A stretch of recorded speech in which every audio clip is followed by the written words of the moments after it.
गटाच्या शहराध्यक्षांवरती गोळीबाराची जी घटना आहे ती घडलेली आहे। सत्तेमध्ये दोन्ही पक्ष आहेत, एका पक्षाचे मुख्यमंत्री आहेत आणि ज्यांच्याकडून हा गोळीबार झाला त्या पक्षाचे गृहमंत्री आहेत। सत्तेमध्ये जी भांडणं सुरू आहेत असं वाटतं तुम्हाला की आमदाराकडून कार्यकर्त्यांवरती गोळीबार केला जातो? राऊत साहेब जे बोलतात ते लोकांना आवडत नाही, पण राऊत साहेब म्हणतात ते वारंवार खरं होत आहे। कॅबिनेटमध्ये नाही, आता ती गँगवॉर रस्त्यावर आली आहे आणि रस्त्यावर नाही, तुमच्या चॅनलवरनं माहिती अशी आहे की ही घटना पोलीस स्टेशनमध्ये झाली। करेक्ट? पोलीस स्टेशनमध्ये झाली नाही घटना, तर पोलिसाच्या डोळ्यासमोर असा जर गोळीबार होत असेल तर या राज्याच्या गृहमंत्र्यांनी राजीनामा दिला पाहिजे की, आणि माझी माननीय मुख्यमंत्र्यांना विनंती आहे की चाललंय तरी काय, गुंडा राज आहे हे महाराष्ट्र आहे, हे छत्रपतींचा महाराष्ट्र आहे, शाहू फुले आंबेडकरांचा महाराष्ट्र आहे आणि अशा सुसंस्कृत महाराष्ट्रामध्ये गँगवॉर चालले असतील आणि त्या पोलीस स्टेशनमध्ये सत्तेमधले असलेले आमदार कलत असतील तर ह्याच्यावर स्ट्रॉंग ऍक्शन झाली पाहिजे।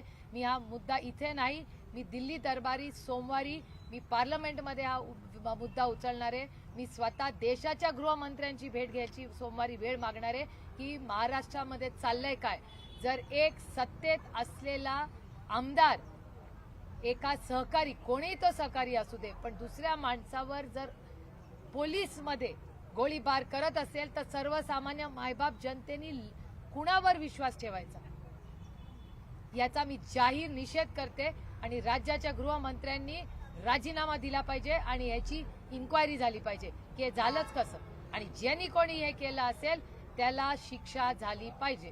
काही आमदारांनीच आरोप केलाय, मुख्यमंत्री आणि त्यांचे चिरंजीव ठाण्यामध्ये धुमाकूळ घालत आहेत, त्यानंतर गुंडा राज सुरू केलाय आणि पोलीस स्टेशन स्थानकामध्येच आमदाराच्या चिरंजीवाला मारहाण करण्यात आली, त्यावेळेस त्यांनी फायरिंग केली असं त्यांचं म्हणणं आहे। काही कारण असू दे, फायरिंग करायचा अधिकार आहे, फायरिंग आणि पोलीस स्टेशनमध्ये एवढी यांची सत्तेची मस्ती नाही तर काय, यांना वाटतं गोळी कुठेही चालू शकते, तिथे सर्वसामान्य माणसं असतात, पोलीस स्टेशन आहे, हे गुंडा राज नाही तर काय चाललंय। आणि राज्याचे गृहमंत्री काय करतायत, राज्याच्या गृहमंत्र्याचा राजीनामा घेतला पाहिजे मुख्यमंत्र्यांनी आणि त्यांची आपापसातली भांडणं त्यांनी चर्चा करावी।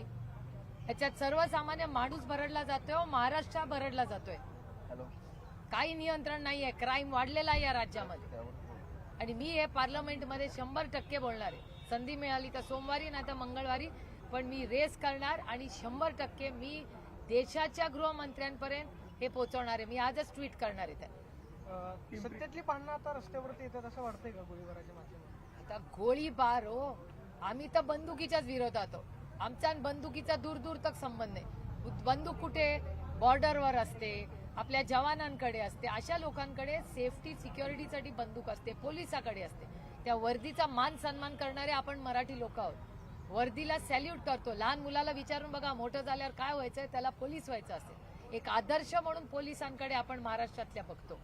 बेस्ट पोलीस सर्व्हिस या देशातली कुठली आहे तर ती तुमच्या आणि माझ्या महाराष्ट्रातली आहे आणि त्या पोलीस स्टेशन मध्ये जिथे आम्ही आमचं माहेर म्हणून जातो की बाबा हक्क कोण आपल्याला मिळवून देईल तर आपला हा पोलीस मिळेल।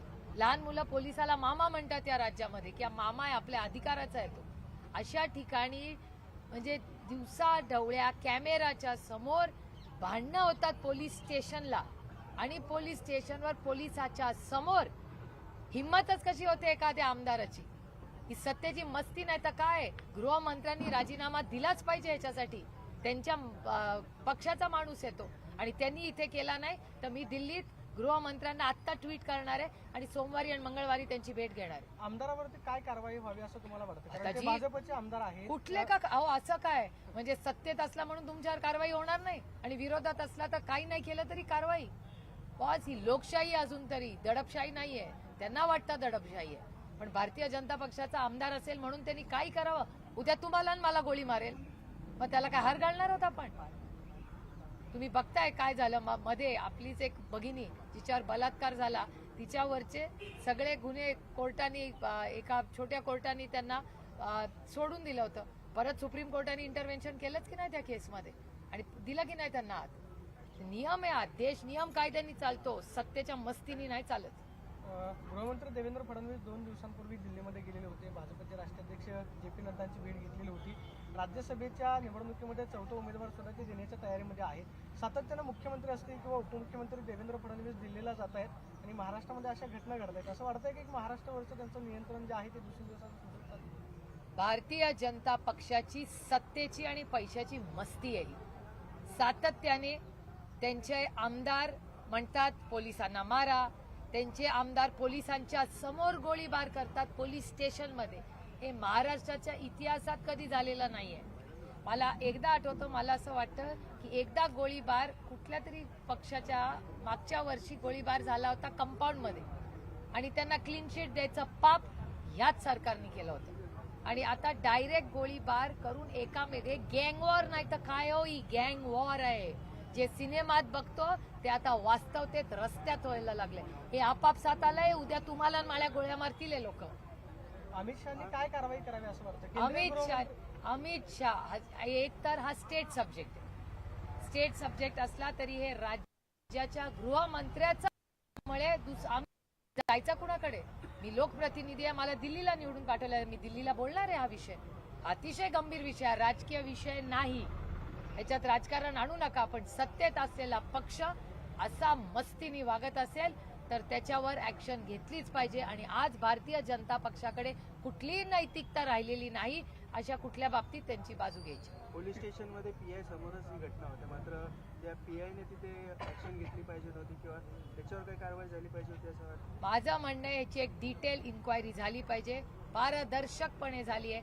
हा गुंडा राज आहे, सत्तेची मस्ती आहे आणि या सरकारमध्ये गँग वॉर चाललेला आहे. हा माझा आरोप आहे, स्पष्ट आरोप आहे. याच्या अगोदर पण बऱ्याचशा घटना घडल्या, मात्र त्यात कुठलं म्हणजे पुण्याचं ललित पाटील प्रकरण असेल ते पण अजून पूर्ण झालं नाही. आता ही घटना घडते आणि याच्या अगोदर तुम्ही कोयता गँगच्या विरोधात खरं तर कोयता गँग तर आहेच ना प्रॉब्लेम. मला महिला भेटतात नऱ्यासारख्या ठिकाणी. आम्ही एक 10 दिवसापूर्वी गेलो होतो, तिथे महिला मला कंप्लेंट करून नऱ्यातल्या सोसायटीत सांगत होत्या की रात्री इथे लोक येतात, दारू पितात आणि आमचे दरवाजे वाजवत बसतात. मी स्वतः बोलले, आठवतं, सुविधा अंगणमध्ये स्पेसिफिक तुम्हाला लोकेशन सांगते. मी स्वतः ट्विट पण केलं आणि मी ट्विट एवढ्यासाठीच करते की अकाउंटेबिलिटी आणि पारदर्शकपणा राहतो. म्हणजे लोकांनी राज्यामध्ये आम्हाला अभिमान वाटायचा. अहो हे आर पाटलांचं राज्य आहे. आबा या राज्याचे गृहमंत्री होते तेव्हा ते प्रत्येक महिलेला मुलीला आश्वासन द्यायचे, बिंदास महाराष्ट्रात फिरा. आणि आम्हालाही रात्री फिरताना कधी भीती वाटली नाही, कारण का आम्हाला माहिती होतं की पोलीस यंत्रणा या राज्यातली देशातली सगळ्यात उत्तम आहे. आणि अशा ठिकाणी हे फेलियर पोलिसांचं नाही, हे फेलियर या राज्याच्या गृहमंत्री आणि 105 आमदार असलेल्या भारतीय जनता पक्षाचं आहे. कारण काही सगळे सत्तेची त्यांची जी मस्ती आहे, त्यांना वाटतं आम्ही सत्तेत आहोत, काही करू शकतो. मुख्यमंत्री एकनाथ शिंदे देवेंद्र फडणवीसांवर कारवाई करतील असं वाटतं तुम्हाला? आता त्यांनी त्या राज्याच्या प्रमुखांनी केली पाहिजे, कोण कुणावर नाही. ती वैयक्तिक कुणावर आमची टीका नाहीये. ज्याच्या तुम्ही घरं फोडा, तुम्ही पक्ष फोडा, हे करून एवढं 200 आमदारांचं सरकार, ट्रिपल इंजिनचं खोक्याचं सरकार केलं ना, ते खोके जरा बाजूला ठेवा आणि बघा काय चाललंय या गुंडाराजमध्ये. आणि महाराष्ट्राची संस्कृती नाही, महाराष्ट्रात असं कधी झालेलं नाही. भयानक परिस्थिती आहे राज्यात. त्याच्यामुळे राऊत साहेब जेव्हा म्हणतात ना कॅबिनेटमध्ये गँग वॉर चालली आहे, ही कॅबिनेट मधली गँग वॉर आज रस्त्यावर नाही, पोलीस स्टेशनवर. म्हणजे यांना कुणाचीच भीती राहिली नाही, पोलिसाची पण भीती नाही. कॅमेरा समोर एक गोळ्या घालतात. म्हणजे किती कॉन्फिडन्स आहे बघा त्यांना की इसको सोखून माफ आहे. पिंपरी चिंचवडमध्ये ही अल्पवयीन मुलीवरती काही बलात्कार झालेला आहे. एकंदरीत गेल्या काही दिवसांमध्ये पिंपरी चिंचवड असेल, आळंदी परिसर असेल, या परिसरामध्ये बलात्काराच्या घटना आहेत त्या वाढताना दिसतात. तुम्ही डेटा बघा, जेव्हा जेव्हा देवेंद्रजी गृहमंत्री होतात या राज्यात क्राईम वाढतो. मागच्याही गेलात, हे मी नाही म्हणत, तुमच्या चॅनलवर ते मागचेच गृहमंत्री होते तेव्हा Nagpur is crime capital of Maharashtra आहे. मी म्हणत नाहीये, चॅनल्स म्हणायचे. आणि आता कालचं तर भयानक आहे. म्हणजे आम्हाला सगळ्यांना लाजवणारी गोष्ट केली. हिंमतच कशी होते यांची पोलीस स्टेशनला जाऊन गोळीबार करायची? काय स्वतःचा समजतात ते? गुंडाराज तुमच्यासाठी असेल हो, आमच्यासारखे लोक आहेत अजून, जे स्वाभिमानी मराठी लोक आहोत आम्ही. आणि जर चुकीचं काम झालं आणि सरकार त्यांना काही शिक्षा करणार असेल तर आम्ही त्याच्या विरोधात लढू. कारण का शाहू फुले आंबेडकरांचा, छत्रपतींचा महाराष्ट्र आहे. हे गुंडागर्दी नाही चलेगा यहाँ. लोकसभा निवडणुकीची तयारी सुरू आहे सध्या सांगलीच्या जागावरून महाविकास आघाडीमध्ये, पण त्या जागेचा काय फॉर्म्युला ठरलाय का सांगलीच्या? कारण 2 पाटलांमध्ये त्या ठिकाणी तर महाविकास आघाडी अरे चर्चा जेव्हा सीट्समध्ये होते तेव्हा होईलच, मार्ग निघेल पुढच्या 1-2 दिवसातच. काय फार काय अडचण नाही. महाविकास आघाडीची चर्चा अतिशय चांगल्या पद्धतीने चाललेली आहे. प्रकाश आंबेडकर असतील त्याच्यामध्ये. प्रकाशजी या राज्याचेच नाही देशाचे खूप मोठे नेते आहेत आणि आमच्या सगळ्यांची इच्छा आहे की त्यांनी आमच्याबरोबर पार्लमेंटमध्ये यावं, आम्हाला महाराष्ट्रातही मार्गदर्शन करावं, दिल्लीलाही मार्गदर्शन करावं. कारण आज हा देशामध्ये जो गुंडा राज चाललाय हे कुठेतरी थांबलं पाहिजे आणि हा देश संविधानानेच चालला पाहिजे आणि त्याच्यासाठी प्रकाशजींचं मार्गदर्शन आमच्यासाठी अतिशय महत्त्वाचं असणार आहे. आणि आमची इच्छाच आहे की त्यांनी आमचे फक्त महाराष्ट्रातले मार्गदर्शक नाही पण दिल्लीतलेही मार्गदर्शक व्हावं पार्लमेंट. इंडिया आघाडीचं कधी महाविकास आघाडी होऊन नाही देणार, ताक पण फसवून असं त्यांनी काल वक्तव्य केलेलं नाही, त्यांना आहे बघा, ही लोकशाही आहे. लोकशाहीत प्रत्येकाला मन मोकळं करायचा अधिकार आहे. त्याच्यामुळे ते त्यांच्या मनातल्या ज्या गोष्टी बोलतायत त्याचं मी स्वागत करते, कारण का ते मन मोकळं करताय, चांगली गोष्ट आहे. इंडिया आघाडीत बिघाडी होते असं तुम्ही मानताय का? कारण त्यांचं वक्तव्याचा ते अर्थ होता, कारण बरेच पक्ष इंडिया आघाडीतनं बाहेर पडले. बरेच पक्ष नाही पडले हो, एकच पक्ष पडला. प्रत्येक राज्याचं कॉम्बिनेशन हे वेगळं आहे. It's not one size fits all. ही दडपशाही नाही आहे की वन साईज फिट्स ऑल. ही लोकशाही आहे. लोकशाहीमध्ये परम्युटेशन कॉम्बिनेशन असतात. ताई, मराठा आरक्षणावरून मनोज जरांगेंना जे आश्वासन दिलेलं होतं, मनोज जरांगेंनी गुलाल सुद्धा उधळला. मात्र आता ते परत म्हणतात की मी 10 तारखेपासून परत आमरण उपोषणाला बसणार आहे. राज ठाकरे असं म्हणतात की जर गुलाल उधळलेला होता तर तो विजय नेमका कशाचा होता? राज्य सरकारकडून जे मराठा आरक्षणासंदर्भात सांगितलं आलेलं होतं, मनोज जरांगेंची फसवणूक झाली असं तुम्हाला वाटतं सरकार? एकतर कोण काय बोललं हे मला माहिती नाही. मी कालच रात्री उशिरा दिल्लीवरनं आले. पण एक तुम्हाला सांगते, मी कालही पार्लमेंटमध्ये ऑन रेकॉर्ड बोलले आणि आज पुण्यात ऑन रेकॉर्ड बोलते. कन्सिस्टंट आमची लाईन आहे. राष्ट्रवादी काँग्रेस पक्ष मराठा, धनगर, लिंगायत आणि मुस्लिम समाजाच्या आरक्षणासाठी कटिबद्ध आहेत.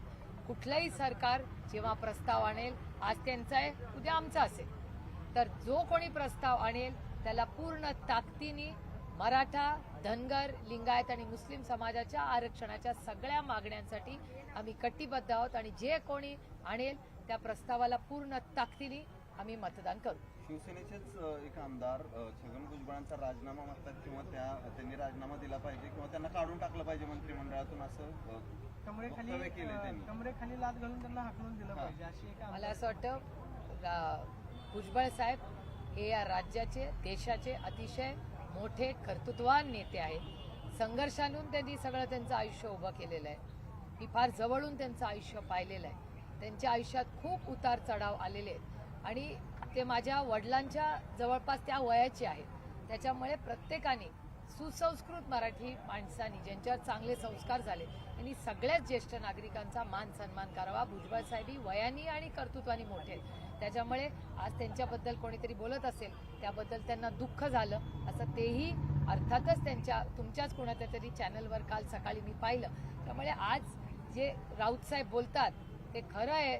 ही गँग वॉरच आहे. ज्या पद्धतीने ज्येष्ठ नागरिकांचा अपमान कॅबिनेटमध्ये होतो, बाहेर होतो, पोलीस स्टेशनला गोळीबार होतोय, मला विचाराल तर या सरकारमध्ये राहायची नैतिकताच राहिली नाही.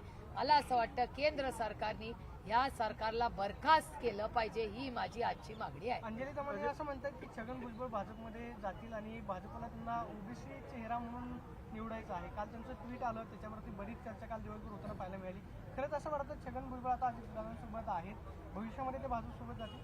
ते नाही बाबा मला माहिती. या प्रश्नाचं उत्तर तुम्ही त्याच लोकांना विचारायला लागेल. त्यांना एकटं पाडले असं वाटतंय का? माझ्या मी सगळ्यांच्याच, मी लोकप्रतिनिधी आहे, मी सगळ्यांच्याच संपर्कात असते आणि मी हुड घालून वगैरे कोणाला भेटत नाही. मी ओपनली सगळ्यांना भेटते. माझ्या आयुष्यात ब्लॅक अँड व्हाईट, ग्रे, आपलं आयुष्य ब्लॅक अँड व्हाईट आहे, ग्रे नाही आहे. त्याच्यामुळे मी रात्री हुड घालून लोकांना भेटायला जात नाही. मी ओपनली भेटते सगळ्यांना आणि मी जे करते ते खूप हॅपीली पारदर्शकपणे मी सोशल मीडियामध्ये, फेसबुकमध्ये टाकते. काही लोकसभेच्या पार्श्वभूमीवर येणाऱ्या काळामध्ये ईडीच्या जे काही कारवाई होत आहेत त्या खरं तर वाढण्याची शक्यता आहे आणि अनेक जणांना भाजप आपल्यासोबत घेण्याची तयारीत असंही दिसते, जे आता सध्या काही कारवाई सुरू आहे त्याबाबत. मी कालच पार्लमेंटमध्ये ह्याच्याबद्दल बोललेली आहे फ्लोअर ऑफ द हाऊसवर की आईस म्हणजे इन्कम टॅक्स, सीबीआय आणि ईडी. तुम्हाला पुन्हा पुन्हा वाटेल मी राऊत साहेबांबद्दल बोलते, पण राऊत साहेब म्हटलेल्या गोष्टी कशा खऱ्या होतात बघा. राऊत साहेब काय म्हणतात की तुम्ही एजन्सीज बाजूला ठेवा आणि इलेक्शन लढा. तुमच्याकडे गँगवॉर चालली आहे तुमच्या कॅबिनेटमध्ये. आता ती गँगवॉर रस्त्यावरच चालली आहे. तुम्ही तुमच्या चॅनलवर उघड्या डोळ्यांनी या महाराष्ट्राने पाहिले. एवढ्या वेदना होता तो. आम्ही विरोधक म्हणून नाही, पण आम्ही पण मराठी माणसं आहोत. आम्हाला महाराष्ट्राचा अभिमान आहे. त्याच्यामुळे ज्या घटना आणि एक गलिच्छ राजकारण जे भारतीय जनता पक्ष आणि त्यांच्या मित्र पक्षांनी सुरू केले अतिशय दुर्दैवी. शेवटी मायबाप जनता ठरवू दे ना कुणाला यायचं. जो करेल त्यांनी करावं ना. त्यांनी सत्ता वरावी, लोकांची सेवा करावी. आम्ही कुठे नाही म्हणतो. चांगल्याला चांगलं म्हणावं.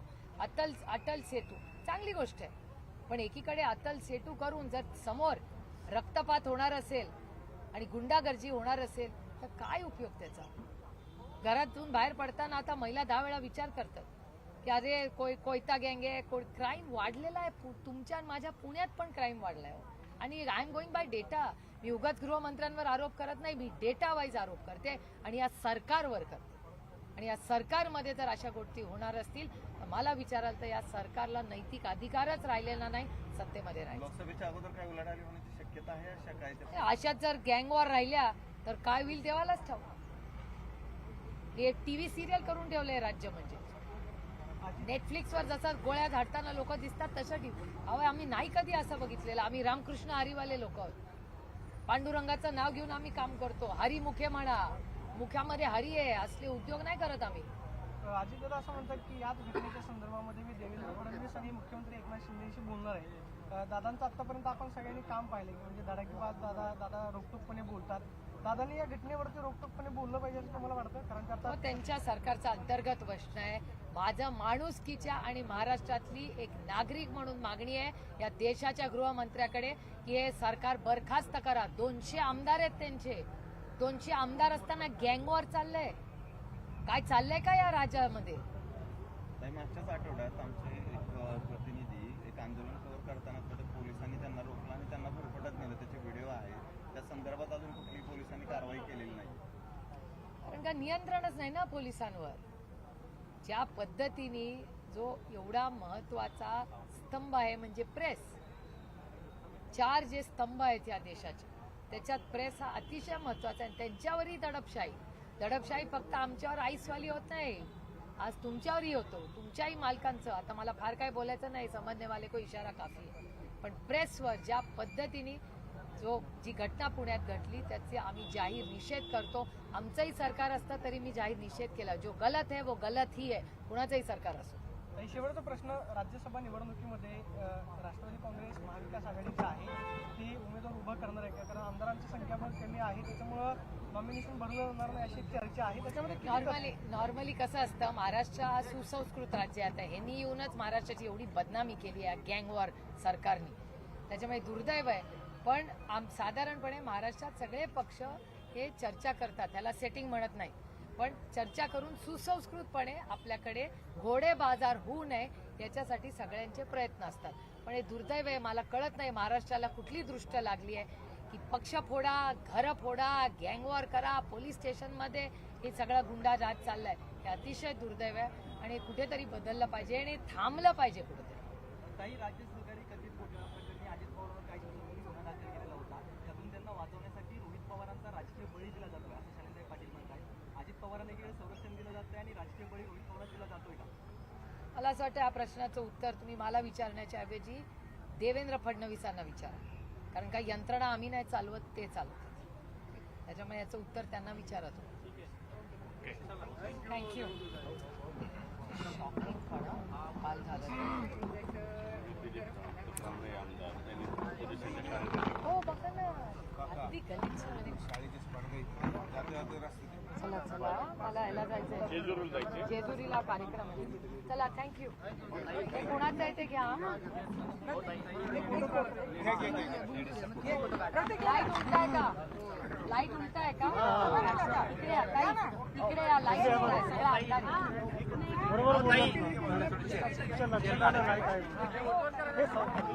एक मिनिट